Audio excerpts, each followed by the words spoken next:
guys. Long time no talk. Timeline-wise, the last you heard from us is that we finished See You Yesterday. Oh my god, yeah, that long... The long... Jesus. I don't know what it was about the pacing. I don't think I was used to it, so... And now, from today, we finished a whole other book. Yay! And we started and we're halfway into another one. So, we didn't have time to ever record any episodes for the book that we are going to talk about, which is Unhoneymooners. Unhoneymooners by Christina Lovelyne. Yeah, girl, she was TikTok famous for a little bit, and then the hype died down, so we finally felt comfortable to pursue it. From what I remembered, From it being months ago, I think it was enjoyable. I think just like, I don't know, something more could have happened. Yeah, it was cute. Yeah. Like, I think we needed that, like, cute little whimsy little romance. Because I feel like the last one was really focused on the science, weird stuff going on, you know, than the romance. But this one was very focused on the romance and had some cheesy tropes and stuff. Yeah, we had a long break for, like, the cheesiness, especially how long that book freaking took us. We're gonna give a quick little summary and give our thoughts on the whole book. On the entire book, so relax. Sit down. We're eating a little charcuterie board right now, so maybe join us in that. Also, should we disclaim that we're also painting? You will not be able to see it, but maybe we'll, like, put some pictures in. Oh god, I hope it's good because it's already starting off really bad. So I hope. So if, I don't know, we're losing a lot of train of thought, it's because we're painting. We're doing a little activity while we do this. Mindfulness, maybe. Yeah. But I don't know. I like sketched this out, and I did pretty okay with the proportions, and then now I'm trying to do it on a canvas, and it's already going not very well. But anyway, so Unhoneymooners by Christina Lovelyne starts with a girl, or more of a woman. She's not a girl. A woman named Olive. And her sister Amy is having her wedding, right? Amy is her twin sister, so Olive and Amy are twins, except their personalities are very different. They're like polar opposites. Yeah. Let's say Amy, she's a very extroverted, very outgoing person, whereas like Olive is very introverted. And I think like she doesn't have too much friends compared to Amy. She also is more pessimistic. Olive is pessimistic. And she also has like this running bit / almost a mindset that she is full of bad luck. Yeah. Versus Amy is known to have very good luck. Yeah. Basically, Amy's having a good time at all times. Sounds like Olive is constantly having a bad time. Yeah, she's in the trenches. Yeah, like she thinks that like the world's against her or some shit. So Amy also obviously has a very strong relationship with a man named Dane, and they decided to tie the knot. We would also like to say that Dane has a brother, and his name is Ethan, right? Yes. So Amy and Olive are sisters, twin sisters. Amy's husband, or to-be husband, is Dane, and his older brother is Ethan. What we know before we start the wedding is that Olive hates Ethan, her brother-in-law's brother. I don't remember if they were like, if it was fully explained in the beginning, but we definitely get an explanation eventually where they had first met when Amy and Dane started dating. I don't know what she ordered, but she ordered something that might have been questionable. And when she saw that Ethan had looked at her weird, that face determined their relationship being that they hate each other. Yeah, I think it's implied that she noticed that he looked at her weird, and she was like, so he's fat shaming me. Right. So he thinks I'm a beluga whale.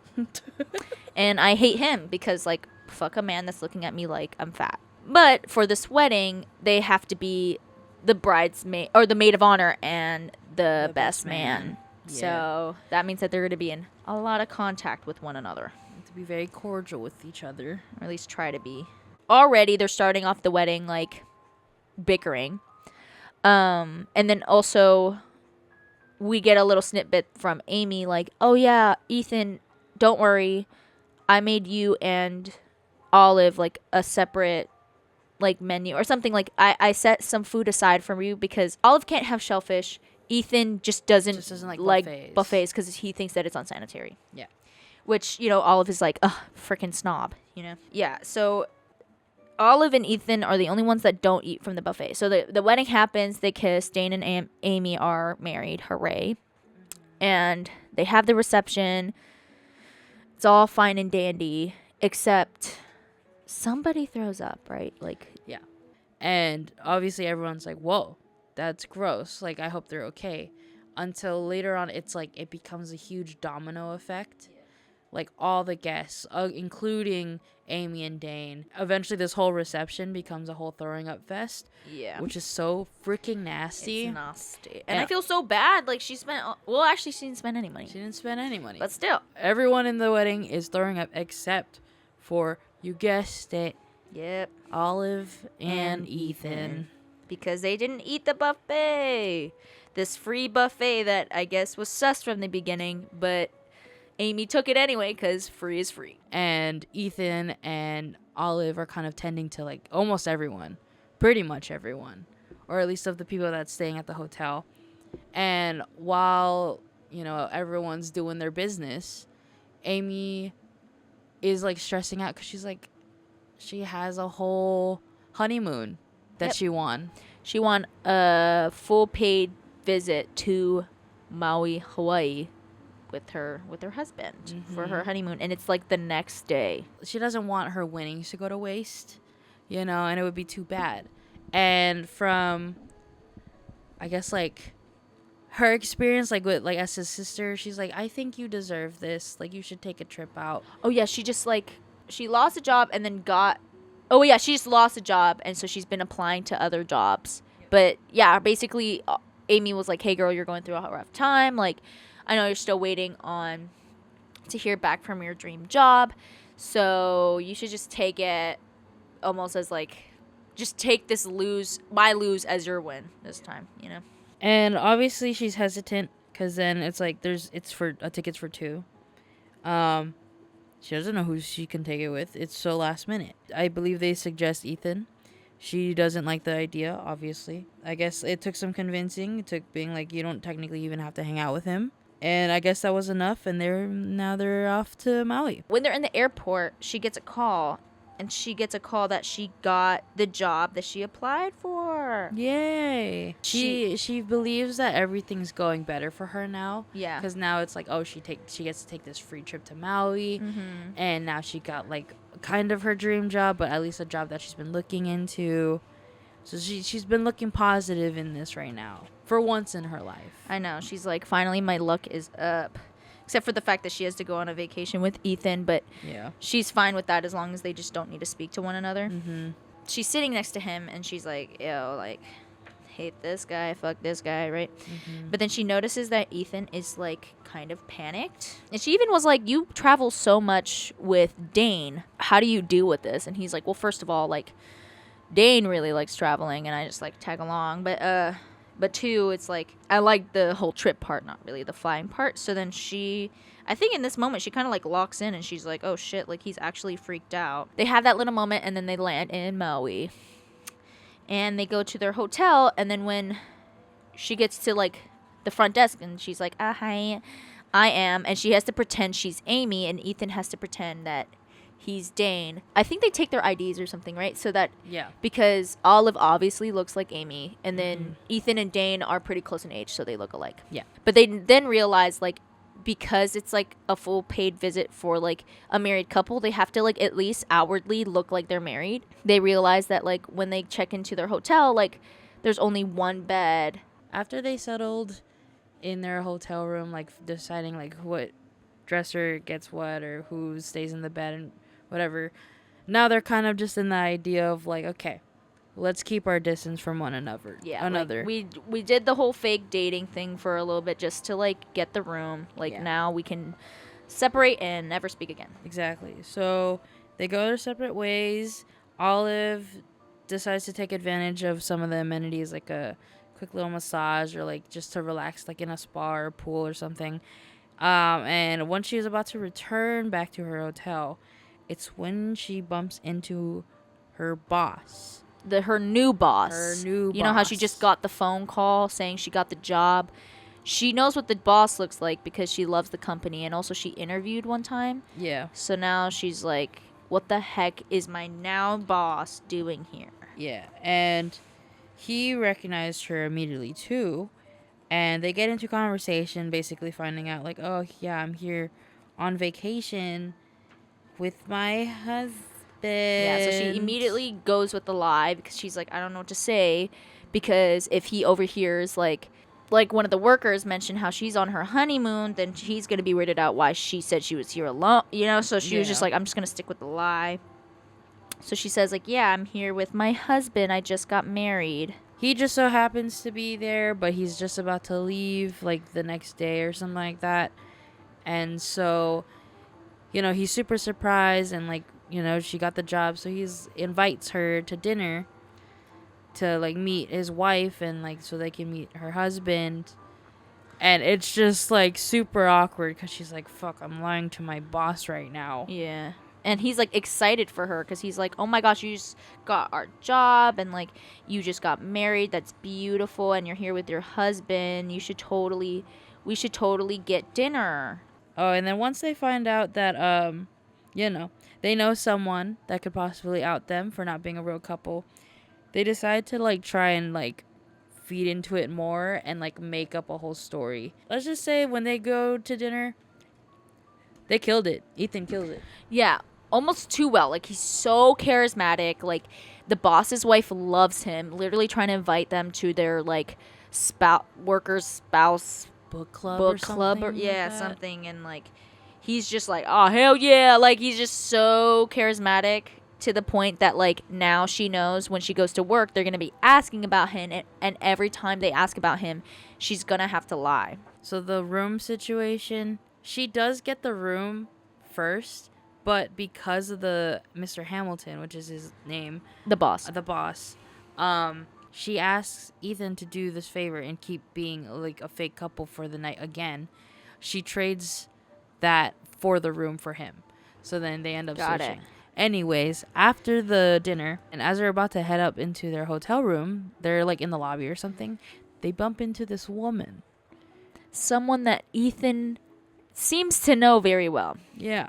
And it comes to find out it was his ex-girlfriend. Ex was going to be fiance. Yeah, like he proposed to her before they broke up. Olive has no idea who this woman is, but she notices that Ethan is acting very weird. Very, like, all of a sudden his charismaticness is just gone. Yeah. He is like, now he's just obviously awkward. freaking out. Yeah. Next thing you know, he pulls out like oh yeah, I'm here with my wife. Yeah. So she also, like, she helps him out because she's like, fuck, like, this is obviously his ex-girlfriend and she's with somebody too. I think she's also engaged. She's engaged as well. So I think that's also what pushes him to say that, because he's like, you know what, I'm just gonna make her jealous real quick. Yeah, I'm actually already married. And she's like, what? What's her name? I don't know. The ex-girlfriend. Sophie. Now they definitely have to keep up with the charade, because you never know when her boss is gonna show up around the corner or when his ex-girlfriend's gonna show up around the corner. Yeah. So when they're, like, outside, like, they have to be, like, holding hands and shit like that. Exactly. And I think this kind of starts where Olive is kind of feeling some sort of, like, tinge of, like, somewhat jealousy and also confusion, because she's just like, why do I feel this way? Yeah, even though we're fiancés. Fake, why do I feel, like, territorial over my fake fiancé? So a lot of the activities they do the next days, you know, Olive is kind of, like, silly, and she's, like, trying to convince Ethan to get outside and stuff like that, because Ethan's the type of guy who just wants to, like, read or whatever. And she's like, no, like, come do these, like, group activities with me. And he's like, ugh, fine. But the thing is whenever they do, for some reason, his ex-girlfriend and the boyfriend is also there. It was just more of, like, a panic thing, because, in front of them. Yeah, as they keep bumping into each other. And, you know, right now they're bickering at some point. Like, they're eating again. They're making comments about each other. They see Sophie walking over. And I believe it was Olive who does it. Where Olive kind of just jumps in and kisses him. Just to, like, Be distract like, him. yeah, This is like, my This man. is my man. Or, like, we're busy right now. Yeah. Yeah, so a lot of it is, like, them having to act really lovey and also doing some weird, like, trying to make the ex jealous. Also, actually, and I think at this point the boss is gone. Right? Yeah. They The boss had to leave the next day, bumped into each other in the morning or something. They're like, yeah, we're heading out, but we'll see you back at work. Another group activity that they go to do that's, like, a part of the hotel's, like, thing that you can do. Like, you can sign up for activities. They go to, on, like, is it like a dinner cruise or a lunch cruise or something? It's like I think it's a lunch. Or is it seasonal? Or I think it's like a watching the sunset cruise kind of thing. Period. So they go to do that, and of course the ex-girlfriend's there again with her. I'm pretty sure he's dumb. His name is Billy. Oh God. Yeah. Yeah, Billy. He's as you would imagine a Billy would be. Very very dense. Yeah, very dense. Semi frat boyish. Yeah. He's always like, hey, yeah, babe. Yeah. Yeah, babe. So they're really putting on a show. But then also, yeah, there's always those feelings of like, wait, but like, why do I like it though? Why do I kind of enjoy it? Like, wherever Sophie and Billy would be, they would just be in a different part of the boat. And I think eventually they're like, I think Olive is sitting on his lap. Yeah, because she sees Sophie and Billy sitting on, or Sophie sitting on Billy's lap, like, yeah. So then of course Olive's like, I can do that too. Your lap. And I think she's like, she doesn't realize that she's doing it too much, but she, like, as she's on his lap, she's kind of moving a lot. God. And the boat's moving. And the boat's moving. He's really shifty, and she's kind of rubbing all the wrong places. Oh God, yeah. At some point, they went snorkeling, right? Yeah. So they're snorkeling and they're having fun. Does anything happen when they're actually snorkeling? No, I think it's just more of like, it's another bonding moment. Period. Like, it just they're at They're like like some sort of peace. They're like actually having fun together. Yeah. So afterwards, they have to go change. Yeah. And there's only like one bathroom, and it's down this like really tight corridor. And it's like, they're like, oh my God, we really need to change. I don't know why they're in such a rush, but they do. And they're like, okay, fine, we'll just like change at the same time in the bathroom. Yeah. So they take their clothes and they go down and they get in the bathroom and they're trying to change.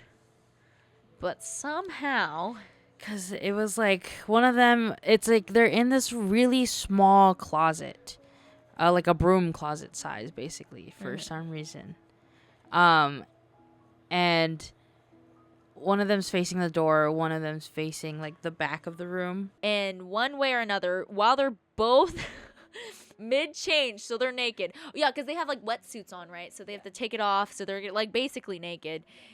Somehow, some way, does Olive land on Ethan? Yeah. Her foot hooks on to Ethan's shin, and that causes him to lose balance. He like freaking slaps the wall, trying to like catch himself, and then he loses balance. So now, and they're like kind of like yeah, and you just hear like all this noise and stuff. They come out, and I think it was Billy who catches them and was like, "Hey, man, that's what's up, bro." Like implying that they had sex in that fucking like tiny ass. But also like be mindful, like this, they've like actually just like touched each other naked at this point now. And I think like even at this point too, it's like a lot of their hatred is starting to like disappear as they learn more and hang out more.